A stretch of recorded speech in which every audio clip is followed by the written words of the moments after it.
Good morning, my students. It is, in my world, it is Wednesday, April 22nd.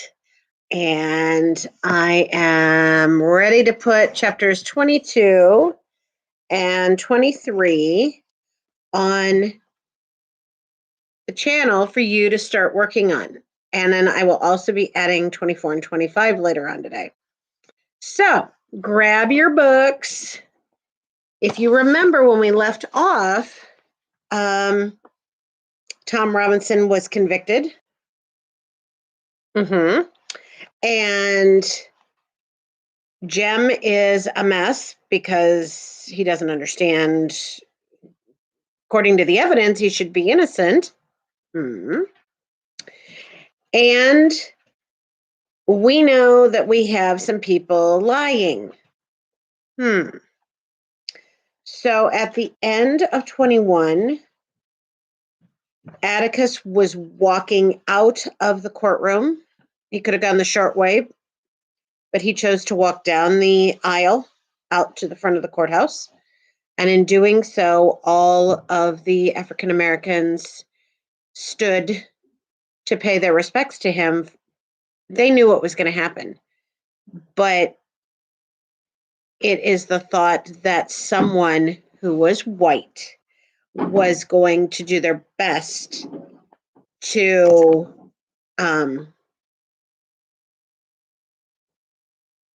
try to provide justice. Okay, so we are ready for chapter 22. And 22 and 23 are not that long comparative to some of our other ones. So I think you can make it. I want to say thank you for those of you that have gotten your things in and tried to stay on top of things. I know some of you have some difficult situations. Some of you are just trying to find the motivation. It's really, really easy to procrastinate.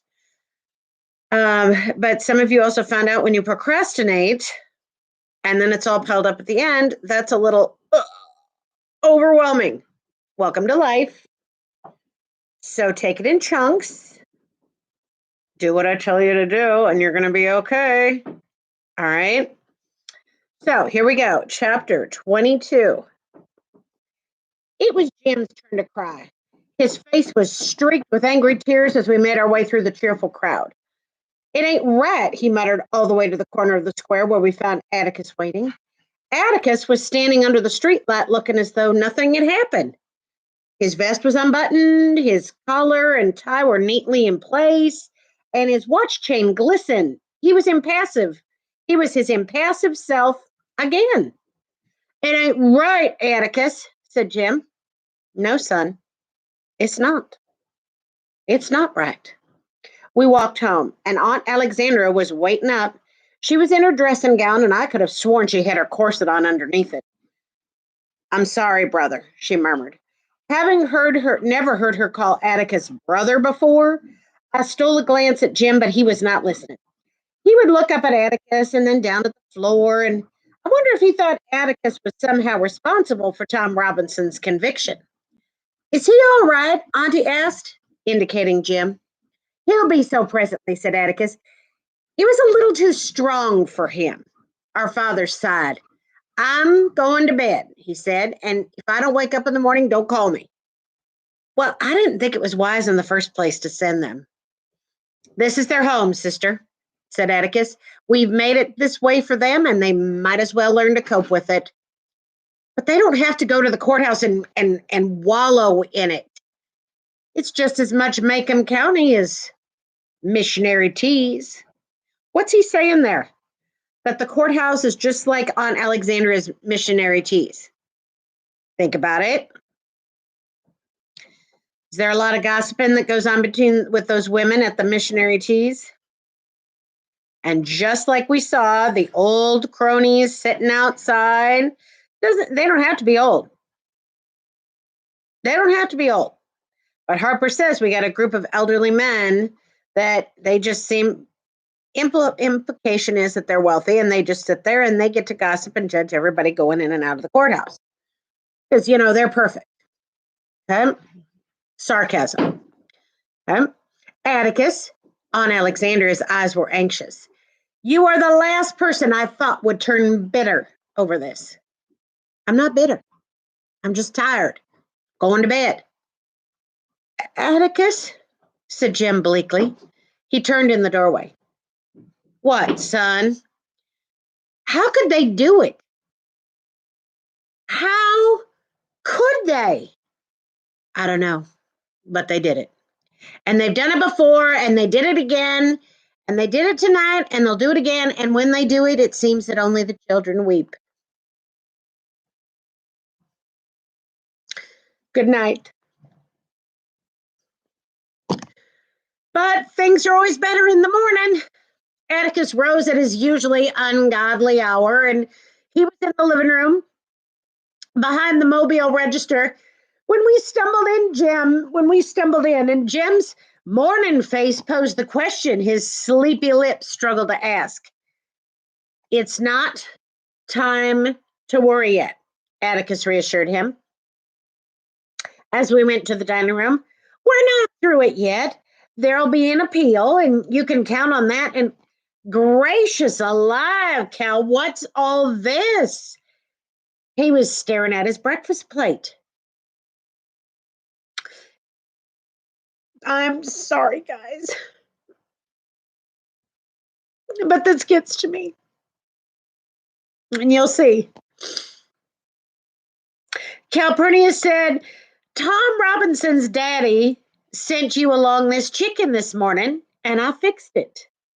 Well, you tell him I'm proud to get it, but they don't have chicken for breakfast at the White House. What are these? Rolls, said Calpurnia. Estelle down at the hotel sent them. Atticus looked at her puzzled, and she said, You better step out here and see what's in the kitchen, Mr. Finch. What do you think's sitting in the kitchen, guys? What could be sitting in the kitchen? We followed him. The kitchen table was loaded with enough food to bury the family. Hunks of salt pork, tomatoes, beans, even scuppernons. Atticus grinned when he found a jar of pickled pig's knuckles. I know. They're not that bad, but they look gross. Reckon Auntie let me eat these in the dining room. Calpurnia said, This was all around the back steps when I got here this morning. They appreciate what you did, Mr. Finch. They're not overstepping themselves, are they? Atticus's eyes filled with tears. He didn't speak for a moment. You tell them I'm grateful, he said, and you tell them they must never do this again. Times are too hard. We're experiencing it now, guys. I told you in our lifetime we've never experienced it. We got people starving. We got people homeless. It's a mess. Okay. He left the kitchen. He went in the dining room and he excused himself to Aunt Alexandra. He put on his hat and he went to town. Now we heard Dale's step in the hall, so Calpurnia left Atticus's uneaten breakfast on the table. And between rabbit bites, Dale told us of Miss Rachel's reaction to last night, and which was if a man like Atticus Finch wants to butt his head against a stone wall, well, it's his head. What's the stone wall he's butting against? Racism and judgment and closed-mindedness. I'd have got her told, growled Dill, gnawing on a chicken leg. But she didn't look much like telling this morning. Said she was up half the night wondering where I was and should have had the sheriff after me, but he was at the hearing. Dill, you got to stop going off without telling her, said Jim. It just aggravates her. Dill sighed patiently. I told her till I was blue in the face where I was going. She's just been seeing too many snakes in the closet. But that woman drinks a pint for breakfast every morning. I know she drinks 2 glasses full. I've seen her. Don't talk like that, Dale, said Aunt Alexandra. It's not becoming of a child. It's cynical. I ain't cynical, Miss Alexandra. Telling the truth's not cynical, is it? The way you tell it, it is. Jim's eyes flashed at her, but he said to Dale, "Let's go. You can take that runner with you." What's a runner? He said, "You can take that runner with you." What's Dale gnawing on? Chicken leg. Chicken. It's a runner. Chickens run. All right. When we went to the front porch, Miss Stephanie Crawford was busy talking to Miss Maudie Atkinson and Mr. Avery. Of course she was. She's the best. They looked around at us and went on talking. Jim made a feral noise in his throat. I wished for a weapon. "I hate grown folks looking at you," said Dale. "It makes you feel like you've done something." You ever experienced that? You, as a kid, you'd come in the house and adults would look at you like, or you knew that your mom and dad were talking about something about you, and then they stop when you walk in, and you're like, "What are you talking about? What are you doing? Tell me to my face." Miss Maudie yelled for Jim Finch to come there. Jim groaned and heaved himself up from the swing. "We'll go with you," Dale said. Miss Stephanie's nose quivered with curiosity. She wanted to know who all gave us permission to go to court. She didn't see us, but it was all over town this morning that we were in the colored balcony. Did Atticus put us up there as sort of a? Wasn't it right? The close up there with all of those. Did Scout understand all? Didn't it just make us mad to see our daddy beat? Hush, Stephanie. Miss Maudie's dictum was deadly. "I've not got all morning to pass on the porch. Jim Finch, I called to find out if you and your colleagues can eat some cake. Got up at 5 to make it, so you better say yes. Now, excuse me, Stephanie. Good morning, Mr. Avery." Well, there was a big cake and two little ones on Miss Maudie's kitchen table. There should have been three little ones. It was not like Miss Maudie to forget Dale, and we must have shown it. But we understood when she cut the big cake and she gave the slice to Jim. And as we ate, we sensed that this was Miss Maudie's way of saying that as far as she was concerned, nothing had changed. She sat quietly in a kitchen chair watching us. Suddenly she spoke. "Don't fret, Jim. Things are never as bad as they seem." Now, that is a quote that's used quite a lot. My grandmother used to say, "Things aren't as bad as they seem. Keep your chin up." Yes, but sometimes no. And you guys, as teenagers, are starting to realize that. Okay. We need to find the positives. We wallow in the negative, we're going to feel miserable. Okay. So we say that, so we try to keep a positive outlook. Okay. Indoors, when Miss Maudie wanted to say something lengthy, she spread her fingers on her knees and she settled her bridge work. This she did, and we waited. "I simply want to tell you that there are some men in the world who were born to do our unpleasant jobs for us, and your father's one of them." She's not wrong. "Oh," said Jem. "Well, don't you?" "Oh, well, me, sir," Miss Maudie replied, recognizing Jem's fatalistic tones. "You're not old enough to appreciate what I said." Jem was staring at his half-eaten cake. "Oh, it's like being a caterpillar in a cocoon. That's what it is," he said. It's like something asleep, wrapped in a warm place. I always thought that Macomb folks were the best folks in the world. At least that's what they seemed like." "We're the safest folks in the world," said Miss Maudie. "We're so rarely called upon to be Christian. But when we are, we've got men like Atticus to go for us." Jem grinned ruefully. "Well, I wish the rest of the county thought that." "You'd be surprised at how many of us do." "Who?" Jim's voice rose. "Who in this town did one thing to help Tom Robinson? Just who?" "Well, his colored friends for one thing, and people like us. People like Judge Taylor and People like Mr. Hectate. Stop eating and start thinking, Jim. Did it ever strike you that Judge Taylor naming Atticus to defend that boy was no accident? That Judge Taylor might have had his reasons for naming him? Now, this was a thought. Court-appointed defenses were usually given to Maxwell Green, Macomb's latest addition to the bar, and who needed the experience. And Maxwell Green should have had Tom Robinson's case.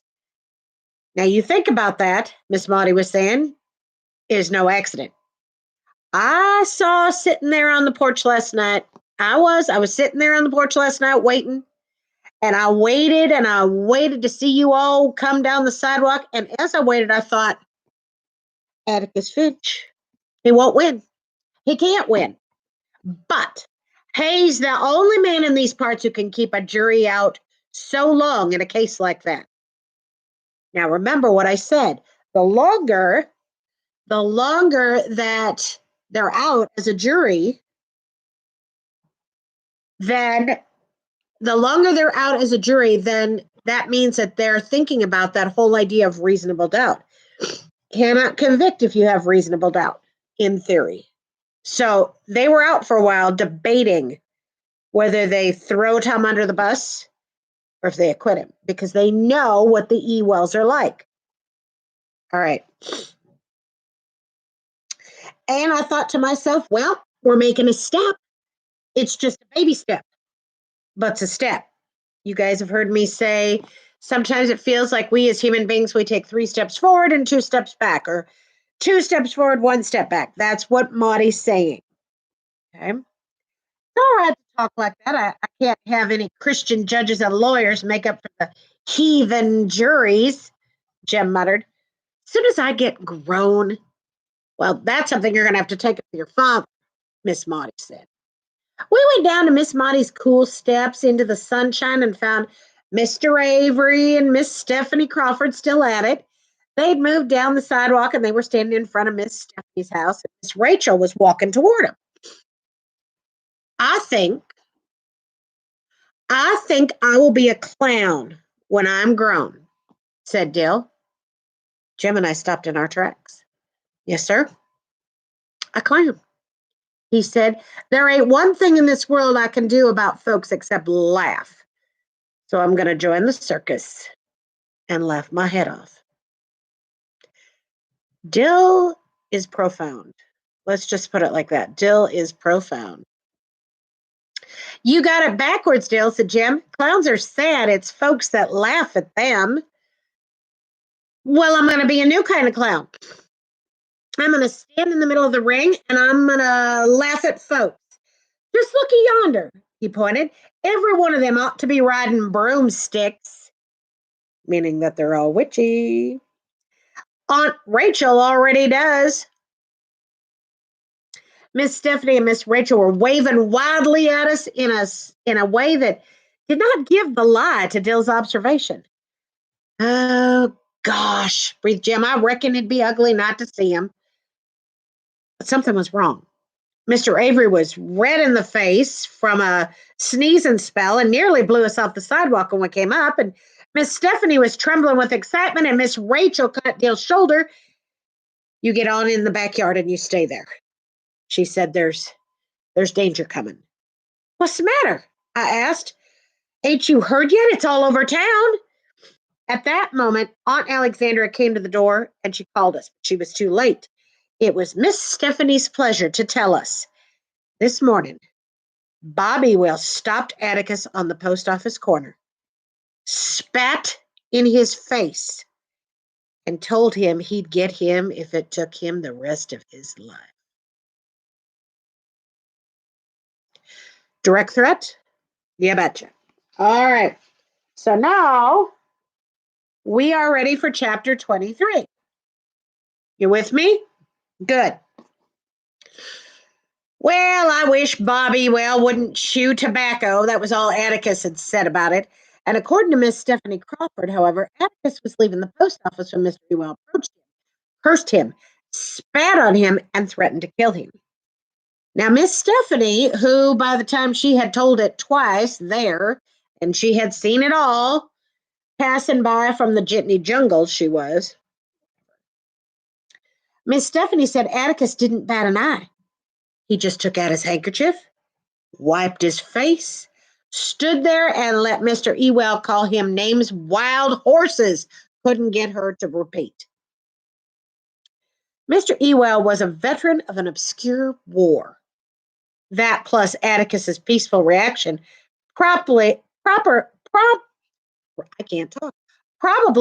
him to inquire, "Too proud to fight, you nigger-loving bastard?"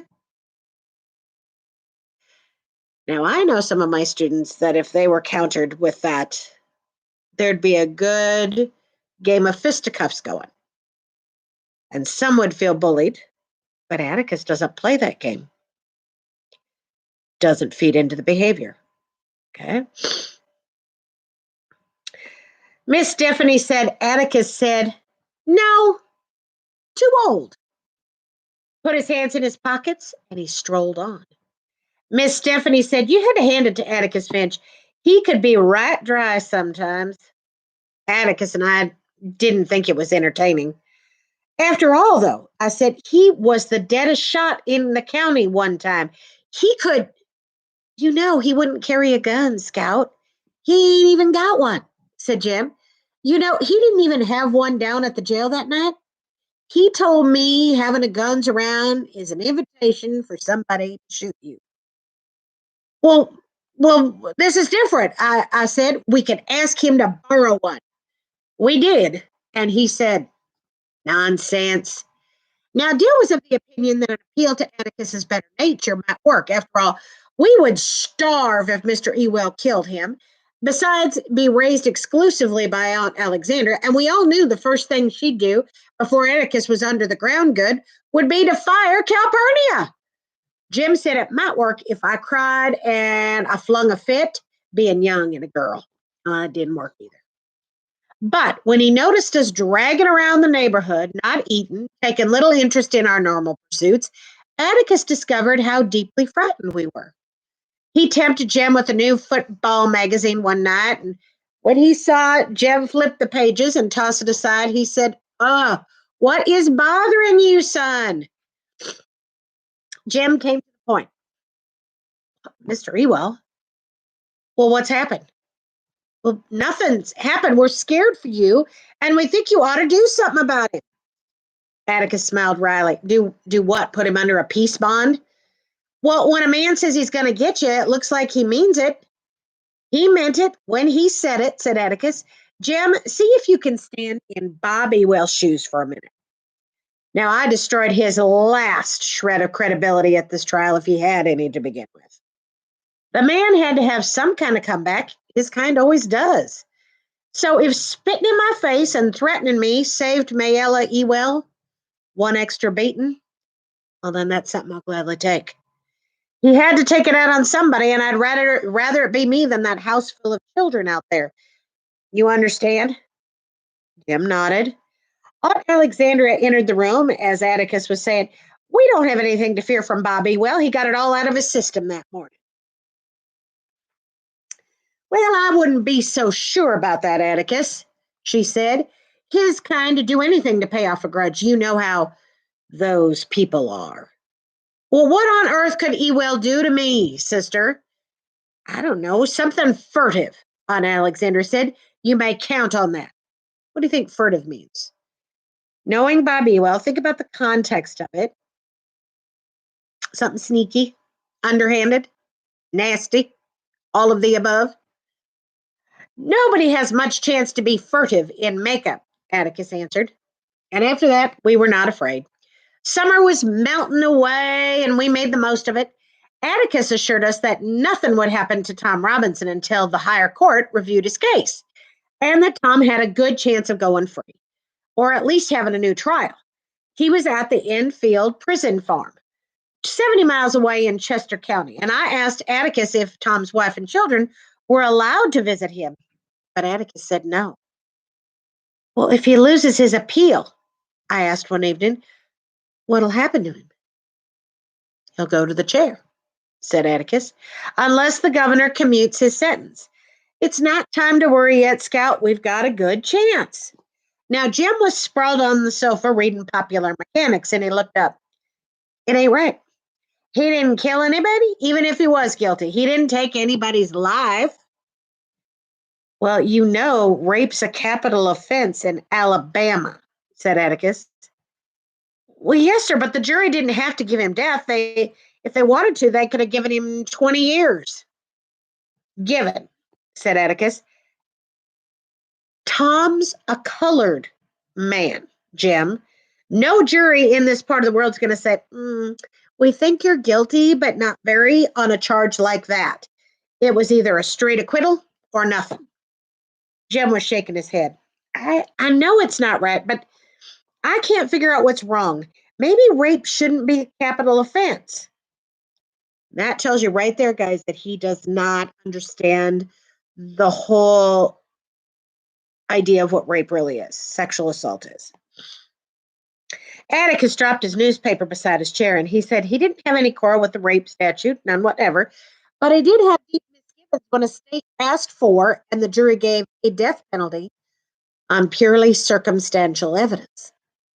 Now, he glanced at me. He saw I was listening, and he made it easier. I mean, before a man is sentenced to death for murder, say, there should be one or two eyewitnesses. Somebody should be able to say, yep, I was there, and I saw him pull the trigger. But lots of folks have been hanged on circumstantial evidence, said Jim. I know. And lots of them probably deserved it too, but in the absence of eyewitnesses, there's always doubt. And sometimes only the shadow of a doubt. And the law says reasonable doubt, but I think a defendant's entitled to the shadow of the doubt. There's always the possibility, no matter how improbable, that he's innocent. Then it all goes back to the jury, then. We ought to do away with juries.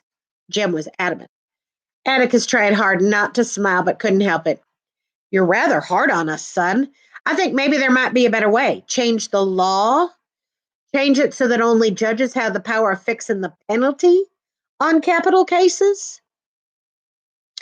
Well, then go up to Montgomery and change the law. You'd be surprised at how hard that'd be. I won't live to see the law changed, and if you live to see it, you'll be an old man. Well, that wasn't good enough for Jim. No, sir, they ought to do away with juries. He wasn't guilty in the first place, and they said he was. If you'd been on that jury, son, and 11 other boys like you, Tom would be a free man, said Atticus. So far, nothing in your life has interfered with your reasoning process. Those are 12 reasonable men in everyday life. Tom's jury. But you saw something between them and reason.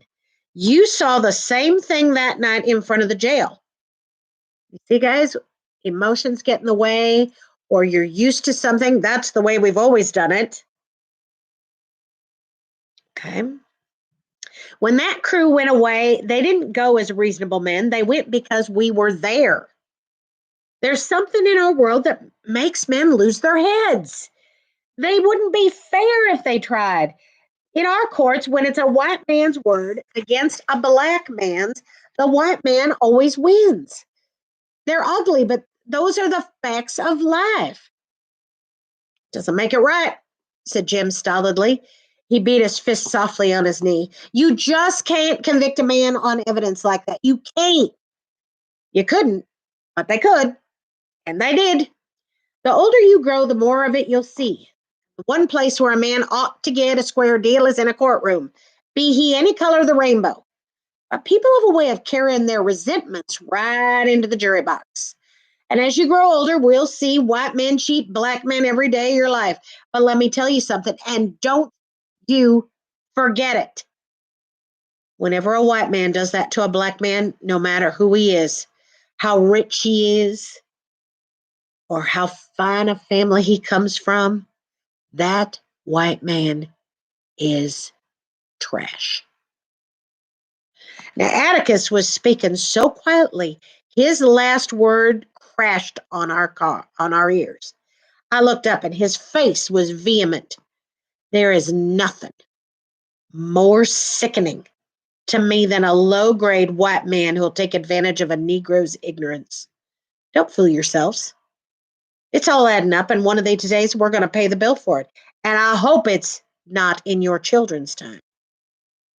He's right, and it's still going on, guys. And it's not just African Americans, it's just not Black people, it's anybody. Jim was scratching his head, and suddenly his eyes widened. Atticus, he said, why don't people like us and Miss Maudie ever sit on juries? You've never seen anybody from Macomb on a jury. They all come out from in the woods. Well, Atticus leaned back in his rocking chair, and for some reason he looked pleased with Jim. I was wondering when that would occur to you, he said, and there's lots of reasons.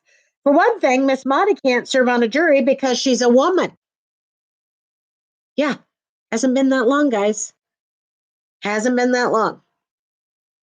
You mean women in Alabama can't? I was indignant.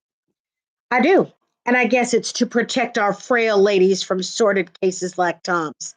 Besides, Atticus grinned, I doubt if we'd ever get a complete case tried, the ladies would be interrupting to ask questions. Jim and I laughed, and Miss Maudie on a jury would be impressive. I thought of old Mrs. DeBose in her wheelchair. Stop that rapping, John. Tell her I want to ask this man something. Perhaps our forefathers were wise.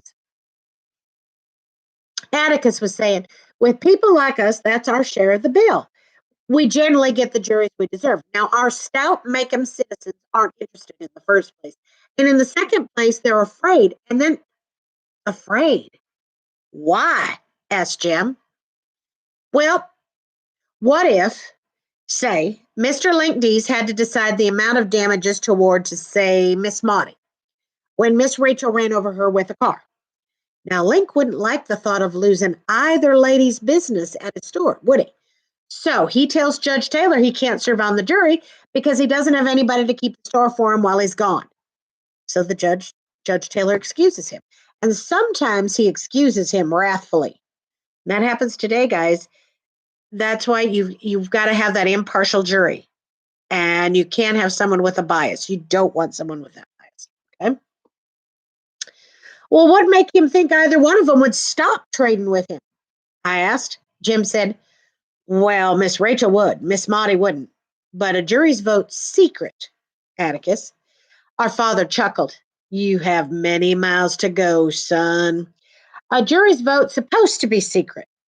Serving on a jury forces a man to make up his mind and declare himself about something. Men don't like to do that. Sometimes it's unpleasant. Well, Tom's jury sure made up its mind in a hurry, Jim muttered. Atticus's fingers went to his watch pocket.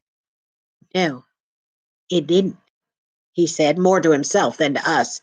That was the one thing that made me think, well, this may be the shadow of a beginning. That jury took a few hours, an inevitable verdict, maybe, but usually it takes him just a few minutes. And this time, he broke off and he looked at us. You might like to know that there was one fellow who took considerable wearing down, and in the beginning, he was raring for an outright acquittal. Who? Jim was astonished. Atticus's eyes twinkled. It's not for me to say, but I'll tell you this much. He was one of your old Sarum friends. One of the Cunninghams? Jim yelped. What a, well, I didn't recognize any. You're joking. He looked at Atticus from the corners of his eyes. One of their connections. On a hunch, I didn't strike him. On a hunch. Could have, but I didn't. So those words that night in front of the jail, those words that little scout said to those men struck home. And some of them, it changed their mind on how you treat human beings. Doesn't take much. Golly Moses, Jim said reverently. One minute they're trying to kill him, and the next they're trying to turn him loose. I'll never understand those folks as long as I live. Now, Atticus said you just had to. He said the Cunninghams hadn't taken anything from or off of anybody since they migrated to the New World. He said the other thing about them was once you earned their respect, they were with you, for you, tooth and nail. Atticus said he had a feeling, nothing more than a suspicion, that they left the jail that night with a considerable respect for the Finches. Then, too, he said it took a thunderbolt plus another Cunningham to make one of them change his mind. If we'd had two in that crowd, we'd have had a hung jury. Jim said slowly, "You mean you actually put on the jury a man who wanted to kill you the night before? How could you take such a risk, Atticus? How could you?" When you analyze it, there was little risk. There's no difference between one man who's going to convict and another man who's going to convict, is there? There's a faint difference between a man who's going to convict and a man who's a little disturbed in his mind, isn't there?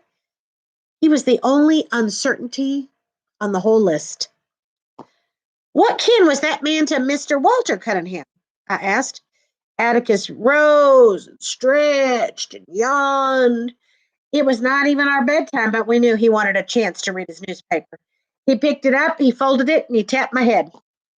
"Oh, let me see now," he droned to himself. "Oh, I got it. That would be a double first cousin." "How could that be?" "Two sisters married two brothers, and then, well, that's all I'll tell you. You figure it out." So he gives them a riddle that they're not going to be able to figure out.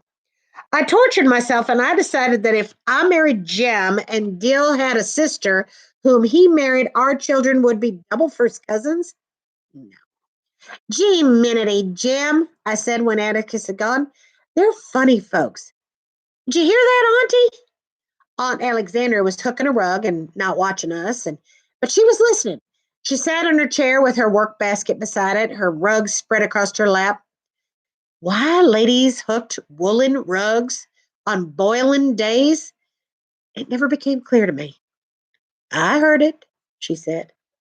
I remembered the distant, disastrous occasion when I rushed to young Walter Cunningham's defense, and now I was glad I'd done it.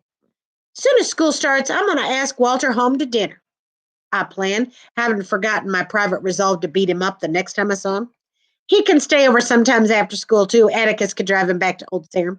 Maybe he could spend the night with us sometime. Is that okay, Jim?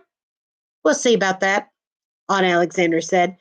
A declaration that with her was always a threat, never a promise. Surprised, I turned to her. "Why not, Auntie? They're good folks." She looked at me over her sewing glasses. "Jean Louise, there is no doubt in my mind that they're good folks, but they're not our kind of folks." She looked at me over her glasses, and Jim says she means they're yappy, Scout. "What's a yap?" "Oh, tacky. They like fiddling and things like that." "Well, I do too." "Oh, don't be silly, Jean Louise," said Aunt Alexandra. "The thing is, you could scrub Walter Cunningham till he shines. You can put him in shoes and a new suit, but he'll never be like Jim. Besides, there's a drinking streak in that family a mile wide. Finch women aren't interested in those sort of people." "Auntie," said Jim, "she ain't 9 yet. She may as well learn it now." Aunt Alexandra had spoken. I was reminded vividly of the last time she'd put her foot down. I never knew why. It was when I was absorbed with plans to visit Calpurnia's house. I was curious, interested. I wanted to be her company, see how she lived, who her friends were. I might as well have wanted to see the other side of the moon. This time the tactics were different, but Aunt Alexandra's aim was the same. Perhaps this was why she had come to live with us. To help us choose our friends? I would hold her off as long as I could.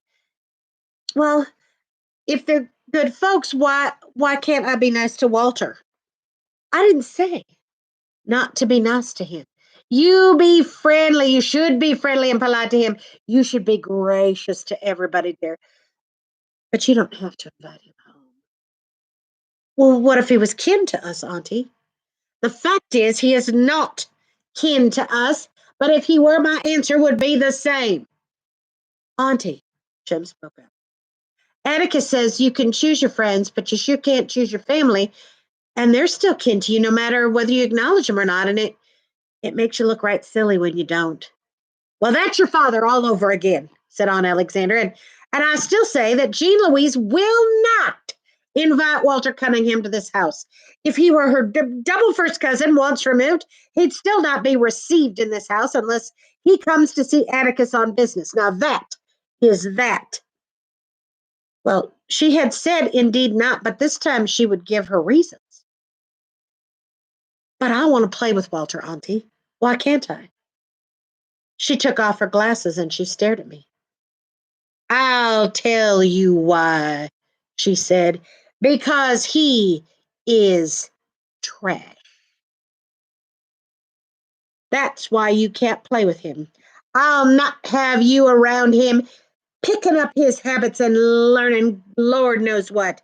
You're enough of a problem to your father as it is. I didn't know what I'd done before, and I don't know what I would have done, but Jim stopped me. He caught me by the shoulders, he put his arm around me, and he led me stumbling in fury to his bedroom. Atticus heard us, and he poked his head around the door. Uh, it's all right, sir, Jim said gruffly. It's not anything. And Atticus went away. Have a chew, Scout. Jim dug into his pocket and extracted a Tootsie Roll. It took a few minutes to work the candy into a comfortable wad inside my jaw. Jim was rearranging the objects on his dresser. His hair stuck up behind and down in the front, and I wonder if it would ever look like a man's. Maybe if he shaved it off and started over, his hair would grow back neatly in place. His eyebrows were becoming heavier, and I noticed a new slimness to his body. He was growing taller. When he looked around, he must have thought I would start crying again, for he said, I'll show you something if you won't tell anybody. And I said, what? And he unbuttoned his shirt and he grinned shyly. Well, what? Well, can't you see it? No. Well, it's a hair. Where? There. Right there. He'd been a comfort to me, so I said it looked lovely, but I didn't see anything. Yeah, that's real nice, Jim. Under my arms, too, he said. I'm going out for football next year. Scout, don't let Auntie aggravate you. It seemed only yesterday she was telling me not to that he was telling me not to aggravate Auntie. You know, she's not used to girls, said Jim, and leastways not girls like you. She's trying to make you a lady. Can't you take up sewing or something? Hell no! She doesn't like me, that's all there is to it, and I don't care. It was her calling Walter Cunningham trash that got me going, Jim, not what she said about me being a problem to Atticus. We got all that straight. I asked him if I was a problem. He said not much of one, and at most one that he could always figure out, and not to worry my head about it a second about bothering him. No, it was Walter. Boys, not trash, Jim. He ain't like the Ewells. Jim kicked off his shoes and he swung his feet to the bed. He propped himself against a pillow and he switched on the reading light. You know something, Scout? I got it all figured out now. I thought about it lately and I got it all figured out. There's 4 kinds of folks in the world. There's the ordinary kind like us and the neighbors. And there's the kind that are like the Cunninghams out in the woods and the kind like the Ewells down at the dump and the Negroes. Well, what about the Chinese and the Cajuns down yonder in Baldwin County? No. I mean in Macomb County. The thing about it is our kind of folks don't like the Cunninghams. The Cunninghams don't like the Ewells. And the Ewells hate and despise the colored folks. Really? Is that the way it goes, guys? Or is that just the way that Jim is perceiving it?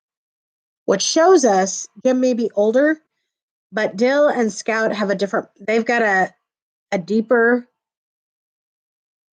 thoughtful perspective on things than Jim does. I told Jim that if that was so, then why didn't Tom's jury, made up of the folks like the Cunninghams, quit Tom to spot the Ewells? Jim waved my question away as being infantile. You know, he said, I've seen Atticus pat his foot when there's fiddling on the radio, and he loves pot liquor better than any man I ever saw. So Jim's going, wait a minute. If what Auntie is saying is true, it can't be true because just because you like to listen to a banjo or a fiddle means you're trash. That doesn't make any sense. That makes no sense whatsoever. That's not the lesson we are learning. Okay. Well, then that makes us like the Cunninghams. I said, I can't see why. Nope, nope, nope, nope, nope. Let me finish. It does, but we're still different somehow. Atticus said one time that the reason Auntie's so hipped on the family is because we've all got background and not a dime to our names. Well, Jim, I don't know. Atticus told me one time that most of this old family stuff, well, it's foolishness because everybody's family is just as old as everybody else's. And I said, did that include the color folks and the Englishmen?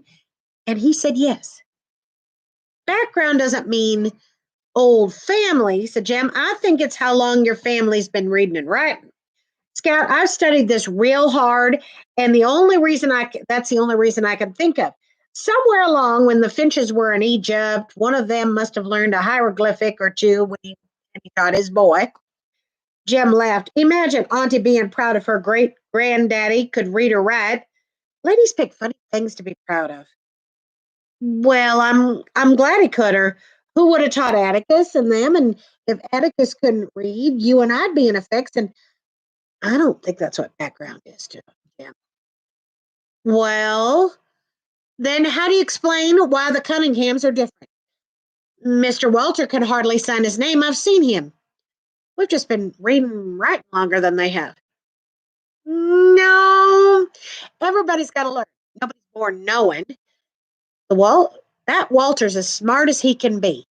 He just gets held back sometimes because he has to stay and help his daddy. There's nothing wrong with him. No, Jim, I think there's just one kind of folks. Folks. Jim turned around and punched his pillow. When he settled back, his face was cloudy and he was going into one of his declines, and I grew wary. His brows came together and his mouth became a thin line, and he was silent for a long time. That's what I thought too, he said at last, when I was your age. If there's just one kind of folks, why can't they get along with each other? I mean, if they're all alike, why do they go out of their way to despise each other? Scout, I think I'm beginning to understand something. I think I'm beginning to understand why Boo Radley stayed shut up in the house all the time. It's because he wants to stay inside. Is that a possibility?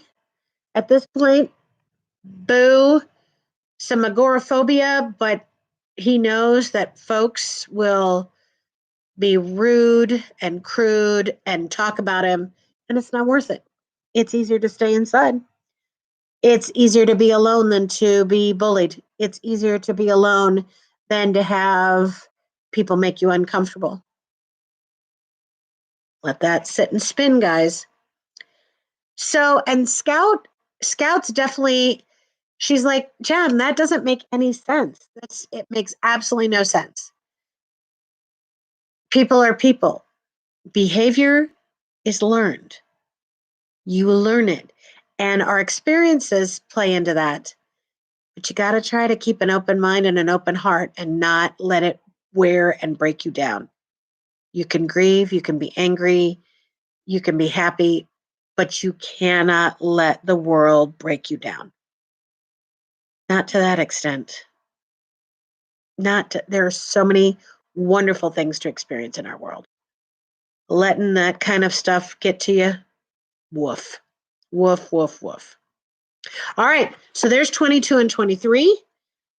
I hope that you are all doing well. I'll be putting 24 and 25 up this afternoon, and hopefully not bawling my eyes out then either. Snotting and a snorting. So I love you, and I will see you on the flip side. Bye.